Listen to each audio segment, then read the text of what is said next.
بنو. اسلام نے جو دائرہ کھینچا ہے نا, دیکھو دو انتہائیں ہیں, ایک انتہا رہبانیت کی طرف لے کے جاتی ہے آپ کو, اور ایک انتہا اباحت پسندی کی طرف, لبرلزم کی طرف لے کے جاتی ہے. لبرل لوگوں کے ہاں اتنی آسانیاں ہیں کہ نکاح کے تکلف کی بھی ضرورت نہیں. ویسے وہ تقریریں کرتے ہیں کہ یہ مولانا لوگ کم عمر لڑکیوں, بعض علماء نے کی ہے نا, تو شادیاں کرتے ہیں اور یوں کرتے ہیں.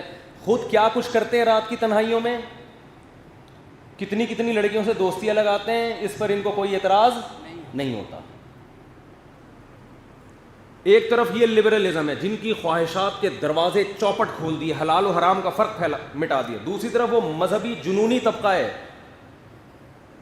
جو رہبانیت کی طرف لے کے جا رہا ہے آپ کو. رہبانیت جو عیسائیوں نے وضع کی تھی کہ نہیں بھائی بس اللہ اللہ کرنا ہے بیٹھ کے, گھر پالنا, بیویاں پالنا, بچے پیدا کرنا اور ان کے لیے کمانا, یہ نہیں ہے.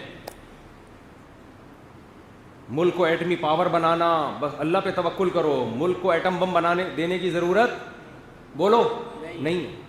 نماز سے سارے کام ہو جائیں گے.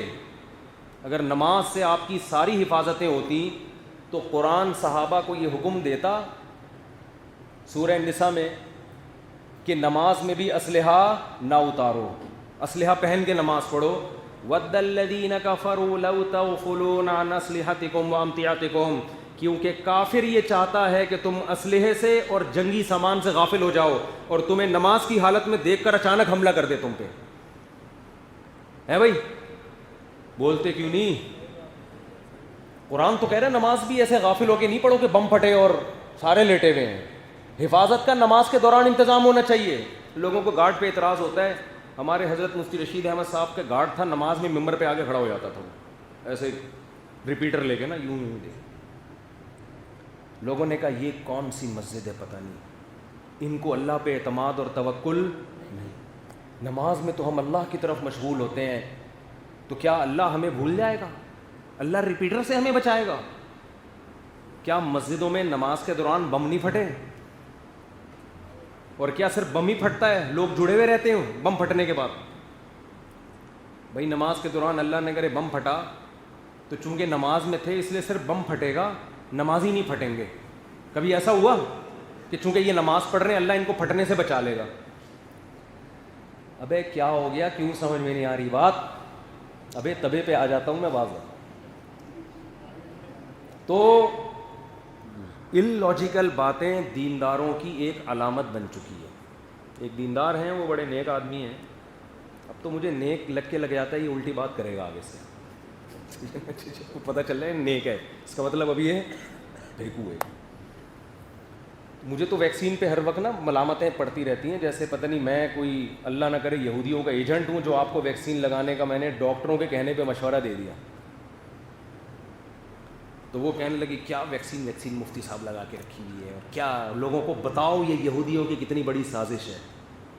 ایک صاحب بیٹھے ہوئے تھے, وہ دوسرے ملک سے آئے تھے, انہوں نے کہا یہودی سب سے زیادہ خود اس سے پریشان ہے ویکسین سے, جس کی سازش ہے نا.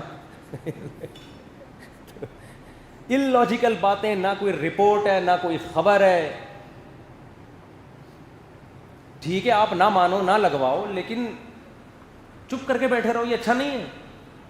جب آپ کو پوری تحقیق نہیں ہے, دجال کا ویکسین سے اللہ کی قسم کوئی تعلق نہیں ہے. دجال آئے گا, اپنے ٹائم پہ آئے گا, جو کرنا ہے وہ کرے گا. ہر چیز جو آپ کی سمجھ میں نہیں آ رہی دجال کے کھاتے میں ڈالی جا رہی ہے. کہہ رہے یہ جو پاؤڈر کے دودھ ہے نا یہ دجالی سازش ہے. میں نے کہا یار میں بھی ڈبے اور پاؤڈر کے دودھ کا بالکل قائل نہیں ہوں, بھینسوں کے دودھ کا قائل ہوں. جو نکلتا ہے وہ مینڈک بھی اس میں جاتے ہیں, آپ کو شکر کرو یہ چھان کے دیتے ہیں. حقیقت بتا, گوالے جب دودھ دیتے ہیں نا تو بھینس اتنا نہیں دیتی جتنا گوالا دے رہا ہوتا ہے. یہ اللہ کا شکر ادا کرو کہ یہ چھان لیتے ہیں اس کو. اگر یہ بغیر چھانے دیں آپ یہ دودھ پینا چھوڑ دو. مکھی مچھر تو بہت ہلکی چیز ہے, مینڈک نکلتے ہیں اس میں سے, بہت ہلکی چیز ہے مکھی مچھر. مینڈک زیادہ ہو گئی لیکن دیکھ لینا. تو ہم بھی ڈبے کے دودھ کے قائل نہیں ہیں, لیکن دجالی سازش, دجال کا نیڈوں سے کوئی تعلق نہیں ہے. دجال کو دجال رہنے دو. ہر نبی نے, یہ حقیقت, لوگ کہتے ہیں دیکھو ہر نبی نے اپنے دجال سے ڈرایا نا اپنی قوم کو. میں نے کہا بالکل ٹھیک ہے, نبی صلی اللہ علیہ وسلم نے بھی دجال سے ڈرایا، بالکل ٹھیک ہے، دجال آئے گا، حضرت عیسیٰ قتل کریں گے، دجال جنت بھی دکھائے گا، جہنم بھی دکھائے گا، بالکل صحیح ہے، یہ باتیں صحیح حدیث سے ثابت ہیں. لیکن آپ کو جو چیز سمجھ میں نہ آئے وہ دجال بولو. جیسے آپ کو امریکہ سے اگر دشمنی ہے، دو بندے گلی میں لڑ رہے ہیں، یہ کس کی سازش ہے؟ امریکہ کی. بھائی امریکہ کی سازشیں ہم مانتے ہیں، آپ کے گھر میں جو لڑائی ہو رہی ہے اس کا امریکہ سے کوئی تعلق، ہر چیز امریکہ کے کھاتے میں مت ڈالو. اور روحانی عامل ڈالے گا ساس کے کھاتے میں کہ تمہاری ساس نے کروایا ہے، سوکن کے کھاتے میں ڈال دے گا کہ میاں بیوی کی لڑائی لڑوائی ہے، وہ روحانی عامل کسی کھاتے میں ڈالتا ہے، حالانکہ وہ ان کا اپنی غلطی ہے، لڑ رہے ہیں آپس میں. ان لاجیکل باتیں. تو دجال کے کھاتے میں نیسلے کا پانی دجال میں ڈالا ہوا تھا، نیسلے اور یہ ایکوفینا اور یہ جو پانی آ رہے ہیں نا کمپنیوں کے، یہ ڈاکٹر آپ کو بتائیں گے یہ فائدہ مند ہے یا نقصان دہ ہے. یہ میں بھی ڈاکٹروں سے ہی پوچھتا ہوں، اس میں دو رائے ہو سکتی ہیں، کوئی فائدہ مند ہے کوئی نقصان دہ. میرا یہ بھی موضوع نہیں ہے ورنہ ایک نئی جنگ چھڑ جائے گی. تو لیکن میرے بھائی اس پانی کا دجال سے کسی قسم کا کوئی تعلق نہ، یہ دجال کی تیاری ہے پانی، نہ دجال سے اس کا کوئی تعلق ہے. پولیو کے قطرے دجال کے باپ کو بھی معلوم نہیں ہے.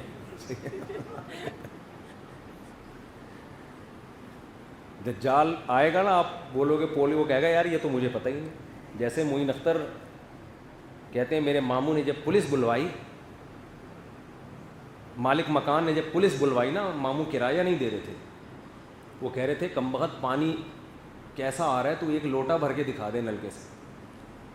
تو جب کرایہ نہیں دے رہے تھے تو مالک مکان نے جب پولیس بلوائی تو میرے ماموں نے پولیس کے ایسے ایسے پارٹس کو گالیاں دی ہیں کہ پولیس والوں کو بھی ان پارٹس کا علم نہیں تھا. وہ مجھ سے پوچھ رہے تھے بھائی یہ والے کون سے اعضاء ہیں جسم کے جن کو یہ گالیاں دے رہے ہیں؟ کہہ رہے ہیں پتہ نہیں، میں نے خود پہلی دفعہ سنے.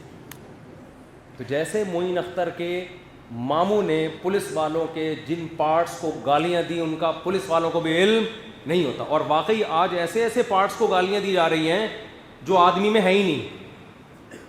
بعض ایسی گالیاں ایسی ایسی چیزوں کو دی جاتی ہیں جو ہے ہی نہیں. بلب کے رشتہ دار ہوتے ہیں بلب کے رشتہ داروں کو گالیاں، بلب کی نہ والدہ ہوتی ہیں نہ ہمشیرہ ہوتی ہیں. لائٹ چلی جائے تو لوگ کیا کرتے ہیں؟ بلب کے رشتہ داروں کو گالیاں دیتے ہیں نا. کیا خیال ہے بھائی؟ تو بلب کے تو کوئی رشتہ دار نہیں ہوتا لیکن بلب کے رشتہ داروں کو گالیاں. تو خیر، تو دجال جب آئے گا تو ہم اس سے پوچھیں گے یہ پولیو کے قطرے پلانا آپ کی سازش تھی؟ یہ کرونا آپ نے نکالا؟ کرونا کی ویکسین آپ نے نکالی؟ اور نیسلے کا پانی آپ کا پیدا کرتا تھا؟ کہ بھائی ان پارٹس کا تو مجھے علم نہیں. بولو، کہہ رہے یہ تو ہم نے خود پہلی دفعہ سنا ہے.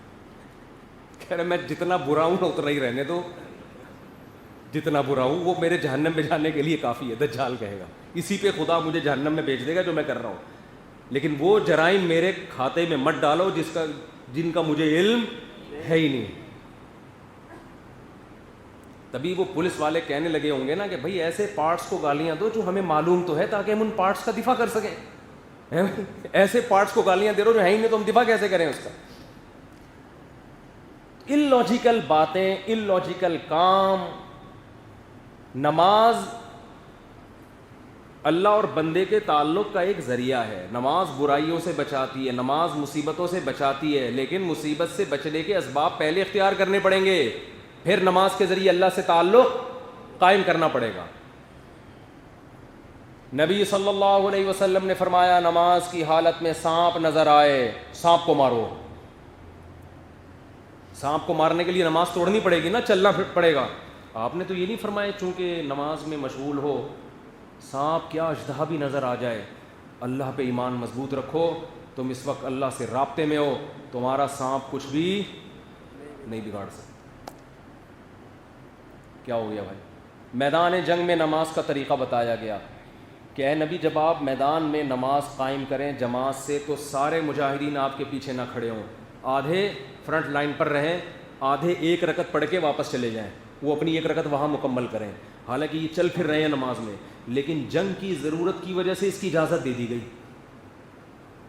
کہ وہ ایک رکعت وہاں مکمل کریں, پھر وہ والا فریق یہاں آئے گا, ایک رکعت نبی کے ساتھ پڑھے گا, اگلی رکعت اپنی یہاں مکمل کرے گا, تاکہ سب کو ایک امام کے پیچھے, نبی کے پیچھے جماعت نصیب ہو جائے, لیکن میدان ہاتھ سے نہ جائے.